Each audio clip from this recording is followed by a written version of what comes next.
Jenay? Good, how are you? Good, you're so cute. Why are you so freaking gorgeous? Oh my gosh. Okay, so every show we start off with me complimenting the guest. So today that is you. And you are our first guest. So yay, perfect. It's only perfect that our first guest is my actual sister for my sisterhood show. Everyone, this is my sister. Her name is Jenay, and she is literally the best person, best sister ever.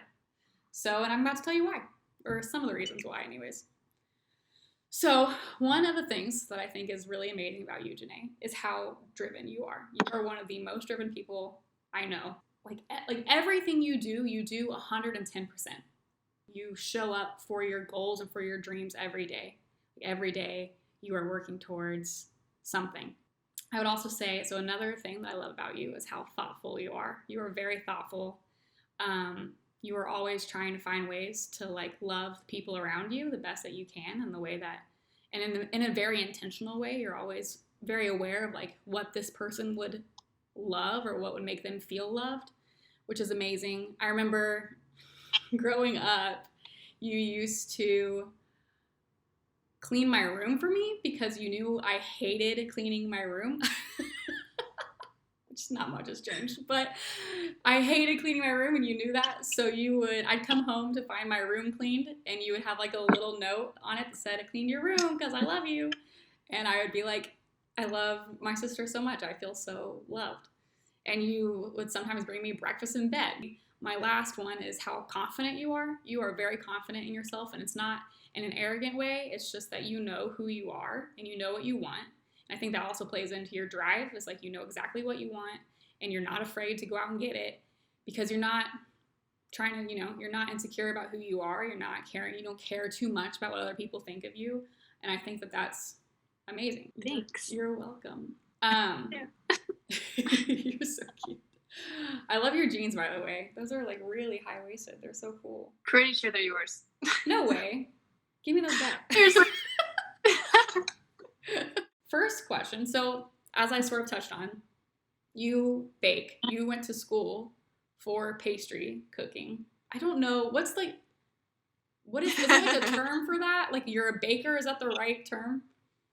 Yeah, it kind of depends on like where I work for like the time being. Right now, my job description is baker, but I just got promoted to shift lead. So I always put like as my job description as shift lead / baker, because I just got promoted from like just regular baker to shift lead. And how long have you been working there? 6 months. 6 months. And you got promoted to shift lead in 6 months. Cool. That's just perfect evidence of what I'm saying. Like your work ethic and your drive is crazy. But my technical degree was an associate's in baking and pastry. Okay, associate's in baking and pastry. Very cool. So how did you get into baking in the first place? I mean, as I sort of touched on, you've been baking and cooking for almost as long as I can remember. And I've obviously known you my entire life. So yeah, pretty much as long as I can remember too. But I can't really remember like the first time I like really ever like made something. The first thing I really remember is when we were super into American Girl dolls, and I really got into Molly, and I read like her whole book. So at the very end of the book is a recipe, and it was called Wacky Cake, and I was like, oh cool, I could like try this because I just like there's something like I have a little bit of like OCD in me that's just like I don't know like type A that's like. Okay, I finished this book, and now I have to finish the recipe that goes with the book, and then we can do it. Like, it wasn't even like, oh, let's bake. It was just like, oh, this goes with this. Okay, let's do it. And so I, like, sounds about right. Asked Mama if we could do it, and she, like, helped me. But it was American Girl recipe from World War II. Gosh, I don't know what grade I was in. Probably, like... Oh, I remember this. Yeah, okay, sorry, continue. I was really young. I think like maybe kindergarten or first grade. Mama would know. But yeah, you were. Anyways, eventually time came around for, I think it was summer. Mama would have us like, she wanted us to like choose from all these summer camps. I like found this cooking camp at Central Market in Dallas, and it was like, I think it was $200 for the week. Yeah. And she was like, okay, I'm not paying that much money for anyone else's, so you cannot do the whole thing. And so I was like, I'll pay for it myself. And I think I was 9, maybe. Yeah, you were 9. And I started just like making wacky cake and selling it to my teachers. Like, I like just did things that I knew how to do. I raised the full 200, and I was like, there's like pictures of me counting it and like ones and like 5s and then like coins. Like, I'm like started like counting coins to pay them, like when I got to the camp, and Mama like took pictures of it and everything. She was like, she wanted to do it. I also remember you used to like make restaurants in the playhouse in the backyard, and we would like go pretend it was a restaurant and you'd serve us. Oh, I would like make y'all go. Sometimes y'all would be like tired of it. I would be like, you're coming to my diner and I'm gonna serve you. You somehow got into like making lemon bars for Kent Rathbun at like his restaurant in Dallas when you were 11. Do you remember like how that started? Yeah, so actually, like mostly because Candace, the oldest sibling that we have, when I did that camp, I got to take home some recipes, and there was this really good fudge brownie recipe. And so I like made it, and I was like, Candace, you have to try these brownies that I made. And she tried them, and she was like, what in the world? You're like 10 years old. How did you make brownies this good? And she was like, you know what I should do? I should set up a meeting for you to meet. Like, I work in the restaurant industry. Like, at the time, Kent Rathbun was an Iron Chef. Like, he was a really big deal. And she was like, I do his schedule, so I can clear up time for you to meet with him. Really, I don't think that the original intention was like, oh my gosh, if you get in with Kent Rathbun, he can put you on the menu. It was just like, oh, maybe he could like give you some tricks of the trade. We brought the lemon bars and we brought the brownies, and he was like, these brownies are really good, but I don't have anything lemon on my menu, and I need something lemon on my menu. So why don't we work together? I was 10 when we started meeting. And he was like, how about I help you perfect this recipe because it needs a little bit of improvement.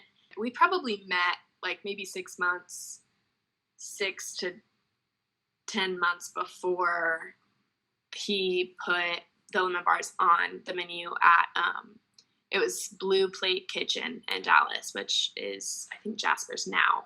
Colton, our brother, says that I peaked when I was 11, but what are you going to do? Does he say that?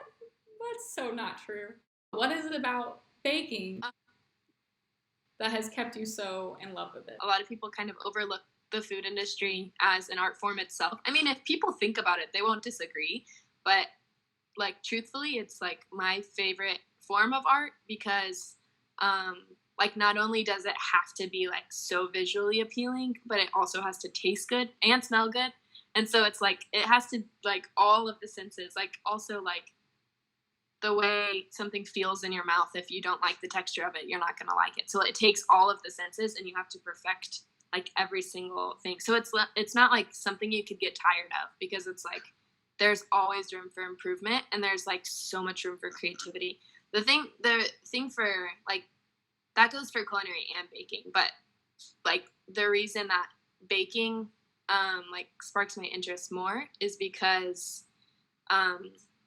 like baking is very technical. So like it's very exact, and there are all of these like timeless like traditional ways of doing things, and if you do them differently, then you won't really come out with that product. You would have like created a brand new product maybe, or it just doesn't taste good, and then you just throw it away usually. And so I like the structure of baking, that it's like very exact, and you have to do exactly what it says. Like I love structure, but then there's like also freedom for creativity within that. So it like, uses both your left brain and your right brain.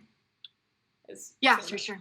Yeah, that's cool. My job is just to like make people happy. Like you're never gonna have someone that's like about to get cake or pastries and they're like bummed about it or like mad.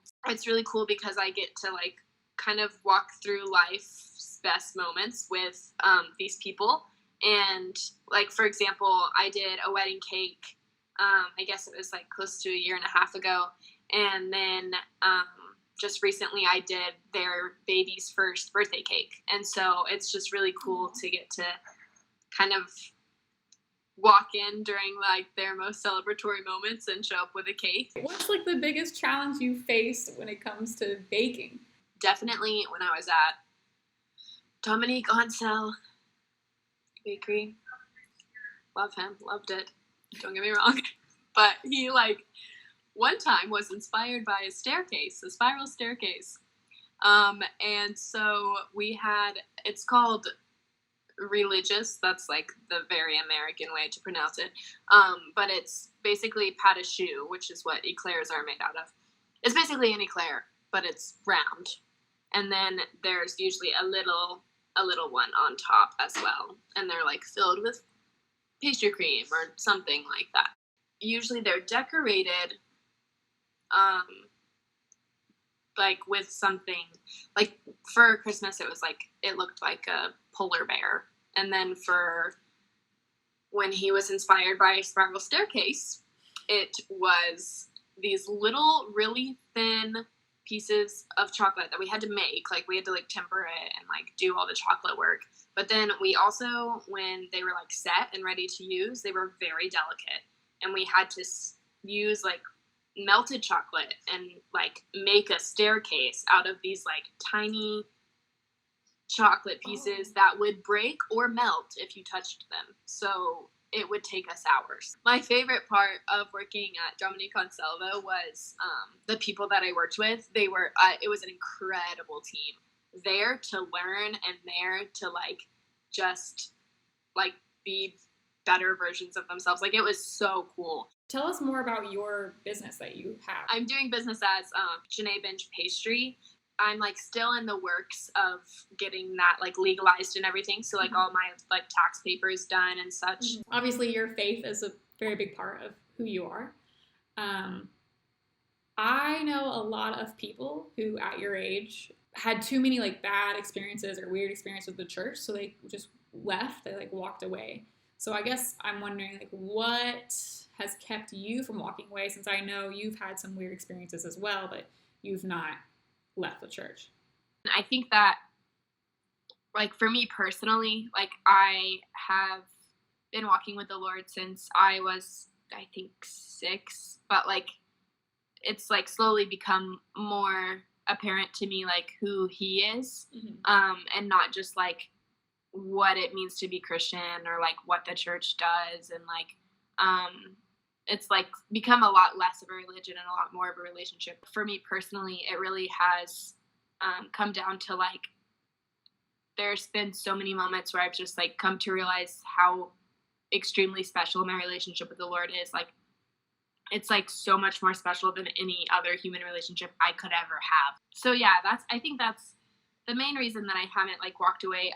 Don't get me wrong, like I definitely have doubts, as does I think everyone in their 20s, for sure, if not just everyone in general. Right, but especially when you get into your 20s, I was like really taken aback by how much is just kind of like in the forefront of your mind, because you're like kind of like shaping who you are or whatever, and you're trying to figure out like how much of this was what my parents believe and how much of this is like actually what I know is true. What's cool though is that I can go to the Lord and like he can reveal those things to me. I also think, at least for me, whenever sometimes I come across like questions that you just won't know the answer to, I've gotten to a place where I've learned that I don't have to know the answer to everything. That like faith, that's when faith comes in. It's a really hard thing to do as a human being, is to like just trust in this thing that you can't see. But it's also unbelievably freeing whenever you are able to do it. I guess what I would like to end on is, so like in the name of sisterhood, can you share a story about a time that a sister has really shown through their actions what sisterhood means to you? Or it doesn't have to be a blood-related sister, even though, you know.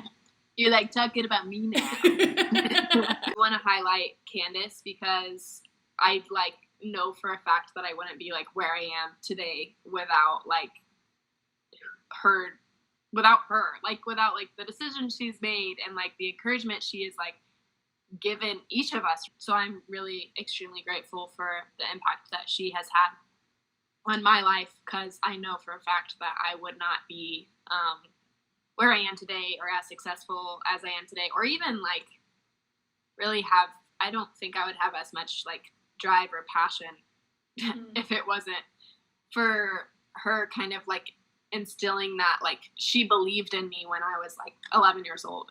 Candace Benge. She's amazing. Just runs in the family, I guess. Yeah, we're just going to keep highlighting each other. The next episode is with Candace. It's just my sisters. This is a very literal show. Thank you so much. I love you so much. I love you. Thanks for having me on your show. I'm super excited about it. Me too. Someone's about to interrupt us. Who is that? We're doing an interview, Mama. Come on in. It's our mom. Are you done with this? I'm sorry. How about this? Can I take this? Yeah. I'm trying to load the dishwasher.